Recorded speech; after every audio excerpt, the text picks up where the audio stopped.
오늘 우리에게 주시는 하나님의 말씀은 요한복음 15장 1절에서 6절, 신약 173쪽입니다. 나는 참 포도나무요 내 아버지는 농부라. 물은 내게 붙어 있어 열매를 맺지 아니하는 가지는 아버지께서 그것을 제거해 버리시고, 무릇 열매를 맺는 가지는 더 열매를 맺게 하려 하여 그것을 깨끗하게 하시느니라. 너희는 내가 일러준 말로 이미 깨끗하여졌으니 내 안에 거하라. 나도 너희 안에 거하리라. 가지가 포도나무에 붙어 있지 아니하면 스스로 열매를 맺을 수 없음 같이 너희도 내 안에 있지 아니하면 그러하리라. 나는 포도나무요 너희는 가지라. 그가 내 안에 내가 그 안에 거하면 사람이 열매를 많이 맺나니 나를 떠나서는 너희가 아무것도 할 수 없음이라. 사람이 내 안에 거하지 아니하면 가지처럼 밖에 버려져 마르나니 사람들이 그것을 모아다가 불에 던져 사르느니라. 아멘. 세계적 시인인 롱펠로우의 작품 활동에는 한 가지 특징이 있습니다. 그 특징은 젊은 시절보다 오히려 말년의 작품 활동이 훨씬 더 왕성했다는 점입니다. 그러한 점을 취재하던 기자가 인터뷰 가운데 물었습니다. 어떻게 선생님은 노년에 작품 활동이 더 왕성한 겁니까? 라고 물었습니다. 그러자 롱펠로우는 정원의 나무를 가리키며 이렇게 말했습니다.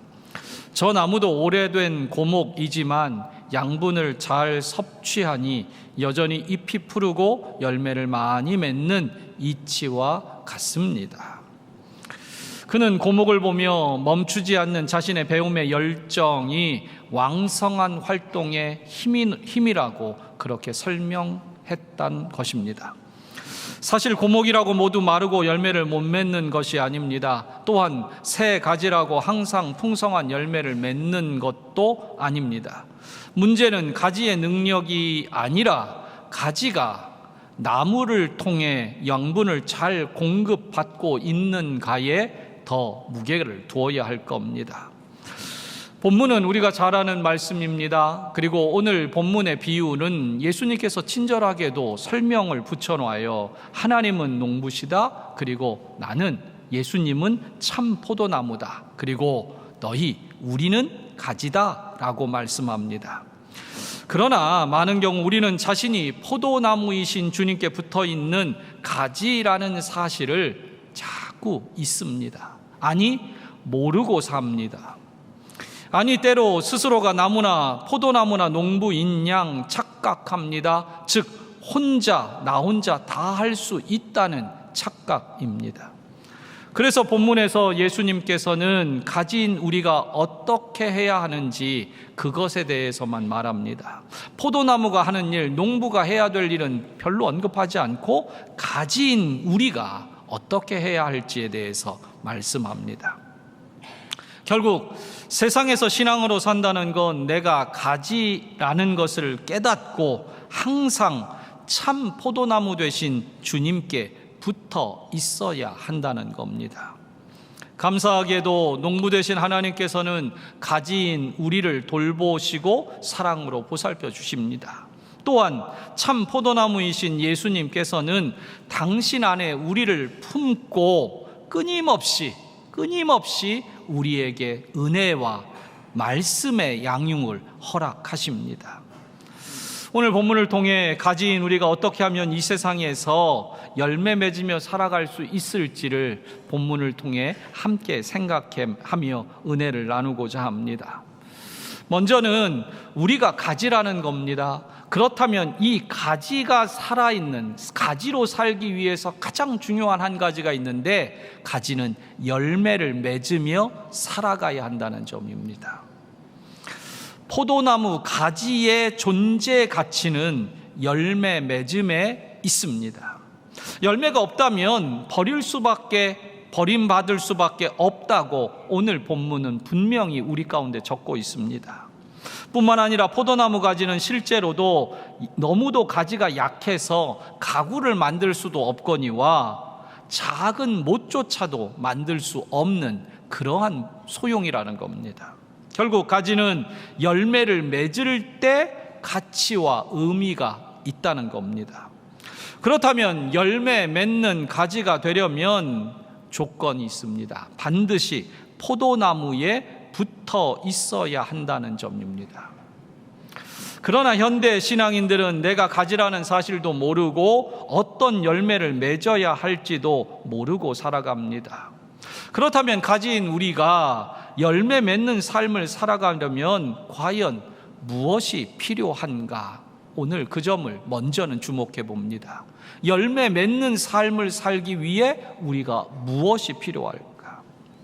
다른 것보다 저는 큰 범위로 한 가지 얘기 드리겠습니다. 바로 하나님의 돌보시는 은혜 가운데 살아야 한다는 점입니다.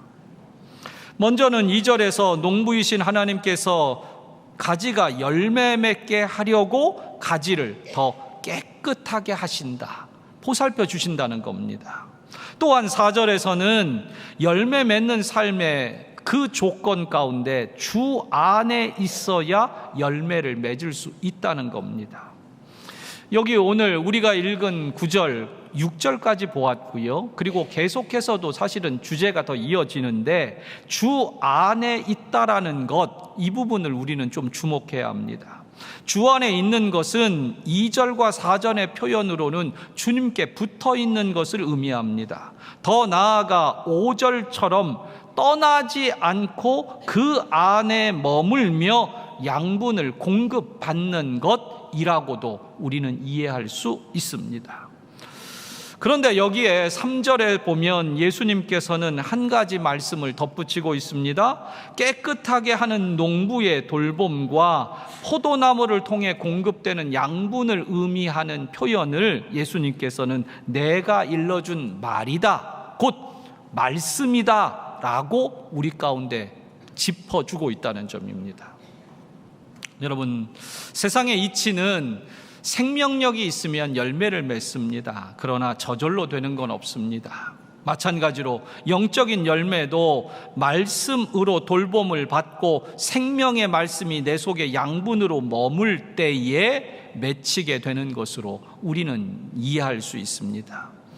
그런 점에서 무엇보다 우리는 하나님의 말씀을 듣는 것, 그리고 그것이 내 속에 머물게 하는 것, 이것이 무엇보다 중요합니다. 열매 맺는 삶을 살기 위해서는 말씀을 나의 말씀으로 붙잡고 내 속에 살아가는 것, 이것이 참으로 소중하다는 겁니다. 어떤 청년이 최신 스포츠카를 타고 달립니다. 속도를 내니까 아주 신이 납니다. 그런데요, 희한한 장면이 나타났습니다. 갑자기 닭 한 마리가요, 같은 속도로 스포츠카와 함께 창문으로 보이는 거예요. 닭 한 마리가 옆으로 쏜살같이 달려갑니다. 청년이 속도를 내면 닭은 더 속도를 냅니다. 여러분, 이게 희한한 일인 거잖아요.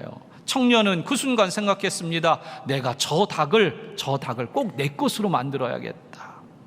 그래서 이 닭이 가는 대로 스포츠카를 몰고 속도를 내어서 그 닭을 쫓아갔습니다. 그리고 주인을 만났습니다. 그리고 주인에게 이 청년이 간청을 합니다. 저 빨리 달리는 닭을 저에게 좀 꼭 좀 파십시오. 그런데 닭 주인은 계속 팔 수 없다고 거절만 합니다. 그래도 청년이 조르고 또 조르자 주인이 짜증을 내며 이렇게 말합니다. 아니, 저놈을 잡아야 팔지요. 우스개 이야기입니다. 그런데 저는 이 이야기 가운데 이 주인의 마지막 한마디가 제게 깨달음이 됐습니다.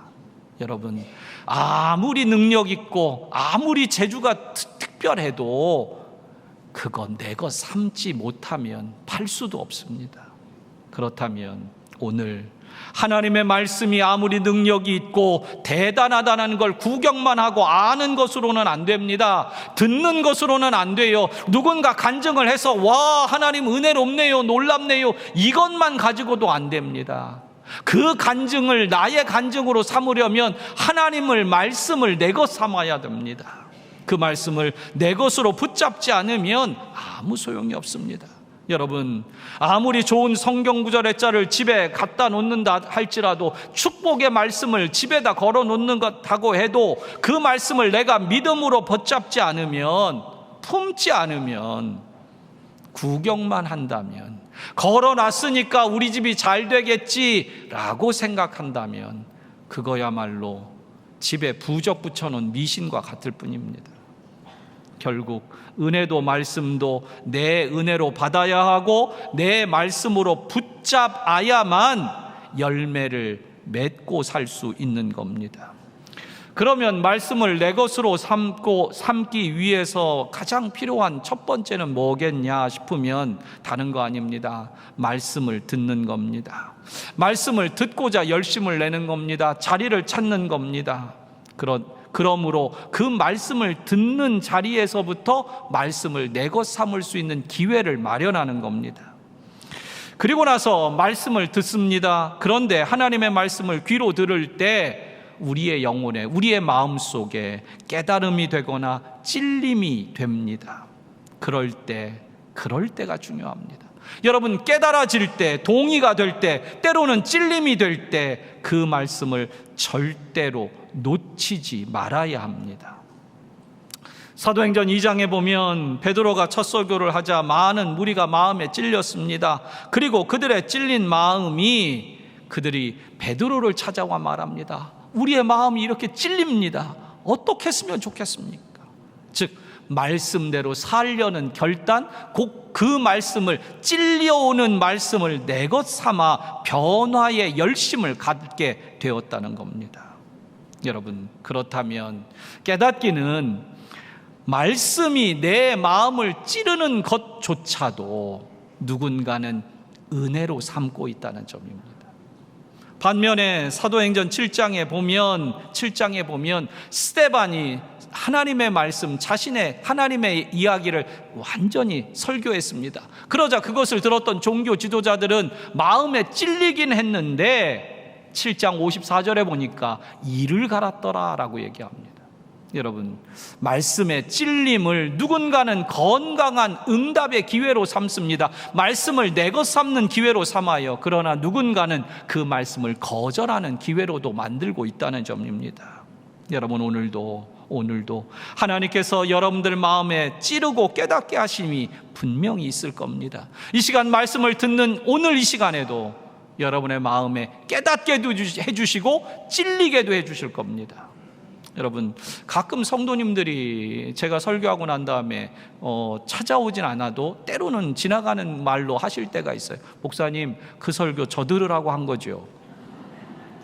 그러면 제가 뭐라고 얘기할까요? 예, 권사님 들으라고, 집사님 들으라고 한 겁니다. 여러분, 제가 설교 준비하면서 누구 들으라고 설교 준비합니까? 예? 동네 사람 들으라고 합니까? 아니요. 그 얘기는, 근데 찾아와서 그런 얘기를 한다는 건 뭡니까? 불쾌하다는, 그 말씀이 달콤한 게 아니라 어떤 때는 찌르거든요. 그런데 여러분, 그 찌르는 말씀조차도 내가 받으면 그것이 은혜가 된다는 겁니다. 여러분, 오늘도 말씀을 들을 때 내 마음에 깨달음이 되고 내 마음에 때로는 찔림이 돼서 다짐과 도전이 생긴다면 여전히 내가 변화될 수 있고 하나님께 쓰임받을 수 있는 그러한 존재요 기회라는 걸 꼭 아시길 바랍니다. 어떤 가난한 청년이 열심히 공부해서 의사가 되고 싶었습니다. 그래서 그는 신앙 안에 하나님을 믿은 청년이었기 때문에 하나님께 기도했습니다. 하나님, 저를 열심으로 제가 공부할 터인데 제가 의사가 되게 해주시면 제가 가난한 자를 섬기며 살겠습니다. 그들에게 좋은 의술을 펼치며 살겠습니다. 그렇게 기도했습니다. 그리고 마침내 의사가 됐습니다. 그런데 막상 의사가 되자 돈을 벌기 위해 혈안이 됩니다. 그래서 심지어 주일까지 범하면서 돈 그렇게 하며 살았습니다. 그렇게 살던 1974년 어느 날 택시기사가 교통사고로 피투성이가 된 아이를 데리고 왔는데 의사는 하늘이 무너지는 충격을 받습니다. 그 아이는, 그 택시기사가 데려온 그 피투성이 된 아이는 자신의 딸이었습니다. 청진기를 댔지만 아무런 심장 박동 소리도 들리지 않습니다. 그렇게 딸을 잃었습니다. 그는 하나님을 원망합니다. 그리고 내가 더 이상 의사 노릇을 못하겠다, 딸조차 살리지 못하고 그렇게 막지 못했는데 나 의사 그만둘랜다. 가운을 벗고 병원 문도 닫았습니다. 그렇게 칩거하며 그렇게 딸을 잃은 마음의 쓰라림으로 그렇게 몇 달을 보냅니다. 그렇게 보내던 이듬해 봄, 딸아이 무덤에 다녀오는 길에 열이 펄펄 나는 어린 소녀를 안고 울고 있는 한 할머니를 만나 그 아이를 업고 선배 병원에 데려가 치료를 부탁했습니다. 그리고 며칠이 지나 소녀가 걱정돼 그 병원을 찾아갔습니다. 그랬더니 그 병실에서 소녀가 반갑게 맞아요. 그러면서 말을 합니다. 아저씨도 의사예요? 그런데 왜 의사 옷을 안 입고 있어요? 청진기도 되는 법이 없네요. 청진기도 없으시네요. 그 말을 들은 이분이 소녀를 기쁘게 해주려 몇 개월 만에 가운을 입고 청진기를 가지고 이 소녀를 찾아갑니다. 그리고 그 청진기로 이 소녀의 그 가슴에 청진기를 댑니다. 그 순간 아이의 심장 소리가 들립니다. 그런데 그 순간 하나님의 음성이 들려왔습니다. 얘야, 너 의사 되기 전에 정말 가난한 사람들을 위해 사는 좋은 의사 되겠다고 했지. 그런데 너 나하고 한 약속 잊었니? 언제까지 너 이렇게 방황하며 살 거니? 그 음성이 들립니다. 그날 그 하나님의 말씀, 하나님의 음성을 듣고 의사는 마음을 돌이켰습니다. 그리고는 다시 서울 봉천동에 가난한 이들을 위한 병원을 열었습니다. 그리고 그때부터 정말 하나님께 약속한 대로, 하나님의 말씀을 들은 대로 새로운 인생을 살았습니다. 바로 봉천동 슈바이처라고 불리우는 윤주홍 장로님의 이야기입니다. 여러분, 하나님께서는 때마다 일마다 우리에게 말씀하시는 분입니다. 하지만 우리가 그 말씀을 내게 주시는 말씀으로 받지 못하기에 우리는 열매 맺지 못하는 것만 같습니다.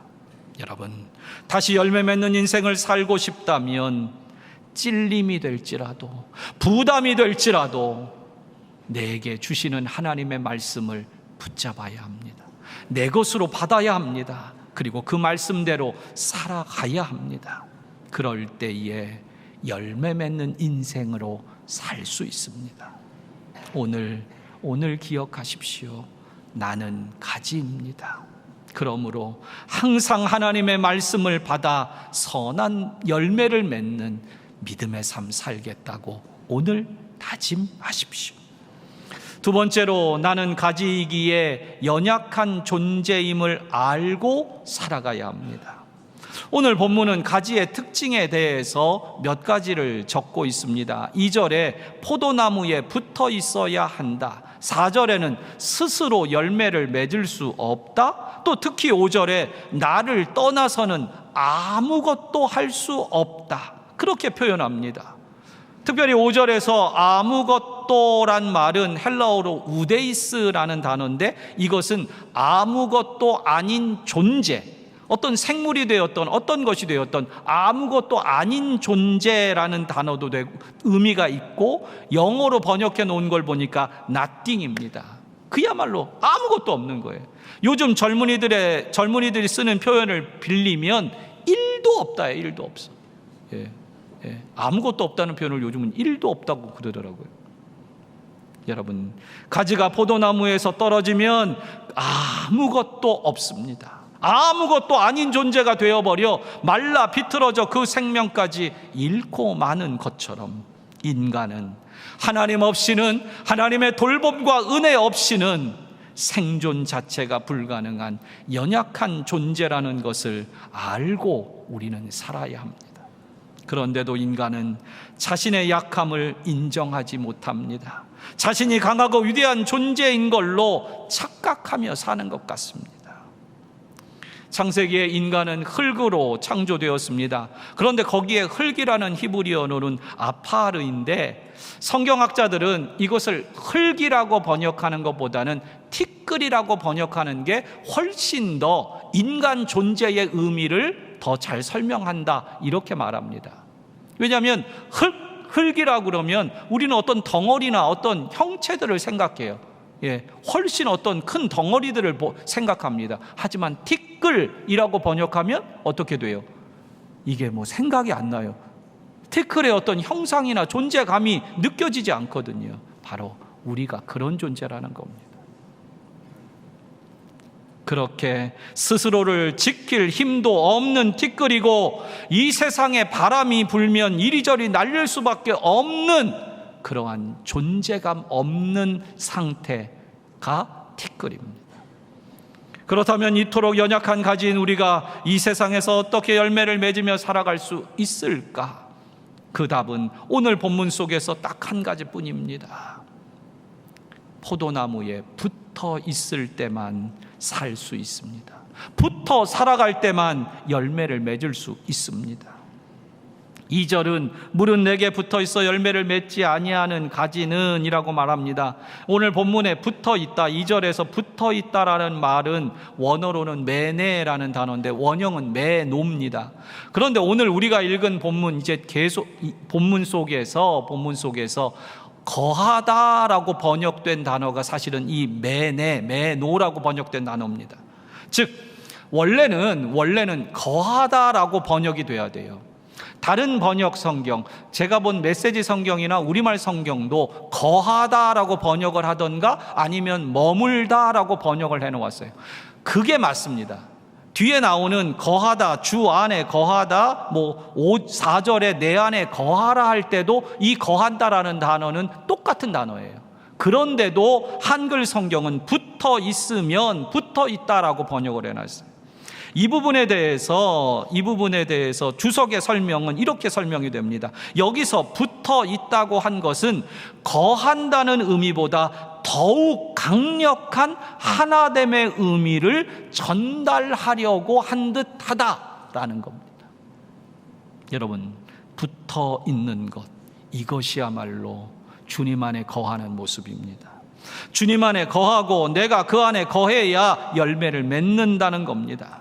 즉 서로 붙어 있다라는 것의 다른 표현이 서로 안에 있는 것이고 서로 안에 거한다라는 표현입니다. 결국 내가 가지임을 안다면 우리는 어떤 경우에도 포도나무에 붙어 있어야 살 수 있고 그 안에 있을 때, 그 안에 거할 때, 그 안에 머물 때 열매를 맺을 수 있습니다. 표현이 어떤 표현이 되었던 포도나무와 붙어 있고 거하고 머물러야 한다는 겁니다. 이것을 신학적인 표현으로는 그리스도와의 연합, 그리스도와의 연대라고도 그렇게도 말합니다. 그러나 우리는 하나님과 붙어 있기보다 하나님과 멀리 떨어져 살아갈 때가 더 많은 것 같습니다. 하나님께 다가가려 하지도 않고 오히려 하나님을 멀찍이 따르는데 그것이 편하고 익숙합니다. 하나님과 가까워지면 뭔가 더 힘들 것 같은 그러한 마음들 때문에 말씀도 가까이 하지 않고 교회도 일주일에 한 번 오잖아요. 뭔가 자주 가면 이상한 것 같아. 심지어 세상에서 불이익을 당할 상황이 되면 맞닥뜨리면 내가 주님의 가지라는 것조차도 부인하고 맙니다. 그러나 하나님과 멀리 떨어진 영혼은 누구도 선한 열매를 맺을 수 없습니다. 하나님께, 주님께 붙어 있지 않으면 누구도 열매를 맺을 수 없습니다. 살아 있을 수 없습니다. 베드로는 주님을 3번 부인하고 눈물로 회개하며 살았습니다. 반면에 가룟 유다는 주님을 팔고 자살로 생을 마감했습니다. 둘 다 죄인입니다. 그런데 한 명은 훗날 도리어 쓰임 받았습니다. 그러나 다른 한 명은 비참하게 그 생이 끝났습니다. 둘의 차이의 이유가 뭘까 생각했습니다. 다른 것 아닙니다. 범죄한 후에, 죄를 범한 후에 주님과의 영적 거리의 차이라고 저는 그렇게 말씀드리고 싶습니다. 베드로는 범죄한 후에 자신이 죄를 지었다는 걸 알았습니다. 그리고 주님께 자백했습니다. 그리고 회개했습니다. 그렇게 주님의 품으로 더 파고들었습니다. 반면에 유다는 자신의 죄를 자책하고 후회하면서 주님과 더 멀어지고 말았습니다. 베드로는 자신이 얼마나 연약한 인간인지를 주님께 자백하고 회개했습니다. 그래서 포도나무에서 떨어지지 않고 붙어 있을 수 있었습니다. 하지만 유다는 자신의 죄를 감추고 스스로 해결하려 자책하다 결국 떨어진 가지가 되었고 버려져 생명을 잃고 말았습니다. 여러분, 우리 각자도 누구에게도 말 못할 죄가 있습니다. 그래도 우리는 주님께 찾아가야 합니다. 십자가 아래로 우리는 기어서라도 다시 나아가야 합니다. 우리의 허물과 연약함 있지만, 티끌 같은 존재라 오늘도 실수하고 넘어진 한 주간을 살았지만, 오늘 이 자리에 여러분이 나오신 것처럼 주님께 찾아 나와야 합니다. 그럴 때 주님은 우리를 거절하지 않으십니다. 오늘도 우리가 주님을 찾아 나오기만 하면 주님은 품으시고 안으사 다시금 은혜를 허락하십니다. 2016년 데니스 저니건이란 미국의 찬양 사역자가 내한을 우리나라에 온 적이 있습니다. 그분이 작사 작곡한 곡 중에 우리에게 잘 알려진 곡이 있는데 그 제목은 바로 약할 때 강함 되시네 라는 제목의 찬양입니다. 한글 그 제목으로는 그렇게 되어 있지만 원 제목은 주 나의 모든 것입니다. 여러분, 한글로가 아니라 이 원제 영어에 주 나의 모든 것이라는 표현이 사실은 조금 영어 원제가 더 좋습니다. all in all, 모든 것 속에서 모든 것 중에 모든 것이 되신다. 그냥 모든 것 정도가 아니라 모든 것 중에서도 주님은 모든 것입니다. 그가 이 찬양을 짓게 된 그런 내용을 조금 설명드려 보려고 합니다. 그는 9살 때 모든 음악을 들으면 바로 연주가 가능한, 흔히 말하는 아주 특별한 재능을 가지고 태어난 그러한 자란 아이입니다. 그래서 음악에 관심도 많았고 그쪽 분야에서 사역을 하고 싶어 했습니다. 그런데 청소년기에 성 정체성에 혼란이 왔습니다. 그래서 동성애에 그만 빠지고 말았습니다. 그는 교회에서는 숨긴 채 생활했기에 그의 신앙생활은 행복하지 않았습니다. 그는 교회에서 동성애가 죄악이라는 그러한 이야기, 말씀, 설교를 들으며 그래, 하나님이 나를 분명히 싫어하실 거야, 그러한 두려움과 죄책감을 키워냈습니다. 그렇게 그는 점점 하나님으로부터 멀어져만 갔습니다. 그런 죄책감으로 극심했던 어느 날 그는 자살을 결심합니다. 그는 그 자신의 방에 가스밸브를 열어놓고 이제 죽기만을 기다리며 누웠습니다. 그런데 한 음성이 들립니다. 너 정말 죽을 준비 됐니? 너 하나님 믿는 사람인데 정말 죽을 준비 됐니? 그 음성이 들려옵니다.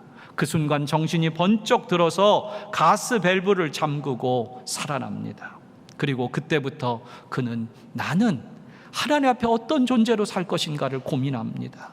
과연 나의 삶을 하나님이 받아주실까 고민합니다. 그런데 마침 기독교 세미나에 그가 다른 사람의 권유로 참석을 했는데 그곳에서 들려오는 중요한 메시지를 들으며 그는 깨닫습니다. 그 메시지는 이렇습니다. 하나님께서는 누군가의 숨겨진 모습이나 고통도 다 아십니다. 그리고 그 연약한 모습까지도 하나님은 사랑하십니다. 그는 그 세미나에서 그 메시지를 들으며 하나님 앞에 꼬꾸라집니다. 그래, 나의 이 연약한 모습, 나의 부족한 모습, 나의 죄악된 모습까지도 주님은 사랑하시는구나, 주님은 품어주시는구나. 그리고 그날 완전히 새롭게 태어납니다. 그때가 1981년입니다. 그는 훗날 인터뷰 기사에서 그날을 회상하며 이렇게 말했습니다. 지나온 모든 순간을 하나님 앞에 쏟아낸 뒤 용서와 사랑을 구하자, 하나님은 아낌없이 내게 은혜를 주셨습니다. 그날 이후로 그는 하나님과 가까워지기 시작했습니다. 그의 가까워지는 방법은 다른 거 아닙니다. 그는 이제부터 그렇게 하나님을 새롭게 만난 그날 이후로 그는 아침이 되면 첫 자리, 첫 시간을 피아노 앞에 앉는답니다. 그리고 그곳에서 말씀을 읽고 좋아하는 찬양들을 부르며 하루를 시작한답니다. 그런데 그렇게 매일매일 주님과 가까워지는, 말씀을 묵상하고 찬양을 하는 그 매일매일의 시간들이 이어져 가던 1989년 어느 날 아침입니다. 그날은 보혈, 예수 그리스도의 보혈에 대한 말씀을 묵상하고 있었습니다. 그런데 그날 너무도 강력한 하나님의 그 보혈의 은혜가 다가옵니다. 나의 모든 약함을 용납하시고 변화시키시는 하나님의 큰 사랑이 그날따라 다가옵니다. 그래서 그 자리에서 즉석해서 멜로디와 가사를 함께 적어서 만든 곡이 앞에서 말씀드렸던 약할 때 강함 되시네 라는 곡입니다. 그 찬양의 가사는 이렇습니다. 약할 때 강함 되시네, 나의 보배가 되신 주, 주 나의 모든 것, 주 안에 있는 보물을 나는 포기할 수 없네, 주 나의 모든 것, 예수 어린 양 존귀한 이름, 예수 어린 양 존귀한 이름. 그는 1983년 결혼해 9명의 자녀를 둔 가장이 되었고요. 현재는 동성애자들의 치유와 회복을 위한 사역에 매진하고 있습니다. 여러분, 우리는 약합니다. 우리는 연약합니다. 범죄할 수밖에 없고 죄에 끌릴 수밖에 없고 나도 나의 상태를 몰라 이리 휘청이고 저리 고꾸라집니다. 그런데도 주님은 주님께 찾아나가 고백하기만 하면 약할 때 강함이 되십니다. 약한 나를 강하게 붙들어 주십니다. 아무리 내가 약해도 강한 그 손으로 나를 붙들어 쓰시겠다 하십니다. 여러분, 오늘도 가지는 얼마나 약하냐 강하냐 그게 문제가 아닙니다. 얼마나 붙어 있느냐, 어디에 붙어 있느냐, 누구가 공급하고 있느냐, 누가 돌봐주느냐, 그것만이 관건입니다. 여러분, 오늘도 주님께 가까이 가십시오. 그러면 주님은 약한 나를 받으사 강한 사랑으로, 강한 은혜로 나를 오늘도 붙잡아 쓰십니다. 말씀을 맺겠습니다. 찰스 스윈돌 목사의 책 예수 가장 위대한 생애라는 책에 보면 오늘 본문에 대해서 이렇게 설명이 되어져 있습니다. 책 내용을 그대로 좀 제가 읽어드려 봅니다. 그리스도인의 활동의 초점은 열매를 맺고자 자신이 길을 쓰고 노력하는 게 아니라 예수 그리스도께 깨끗하고 단단하게 붙어 있는 것이다. 그렇게 하는 한 가지 방법은 하나님의 말씀, 곧 성경 66권의 가르침을 흡수하는 것이다. 하나님의 말씀을 읽으라, 말씀을 생각하고 말씀을 적용하고 다른 사람들과 말씀에 대해 대화하고 질문하고 암송하라. 가지의 힘과 생산성은 붙어 있을 때 나온다. 반대로 가지가 포도나무에 붙어 있지 못하면 예수님의 말씀대로 비참한 결과가 따른다. 여러분, 지금 여러분은 주님과 얼마나 가까우십니까? 주님과 붙어 있습니까?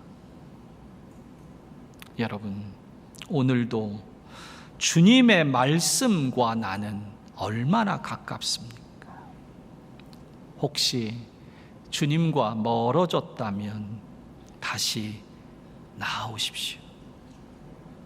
말씀 앞에 나아오시고 십자가의 보혈 앞에 나아오십시오. 어린 양 예수의 이름을 다시 부르십시오. 또한 주님께 붙어 있다면 더욱 깨끗하게 해주시는 그 은혜를 따라 말씀을 흡수하여 더욱더 선한 열매를 맺는 믿음의 삶을 사십시오. 여러분, 오늘도 꼭 잊지 말아야 할 것은 내가 가지입니다.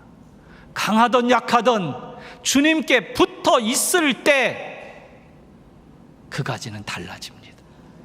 여러분, 오늘도 나의 약함과 강함 그것 따지지 말고 주님 안에 거하십시오. 주님께 붙어 있으십시오.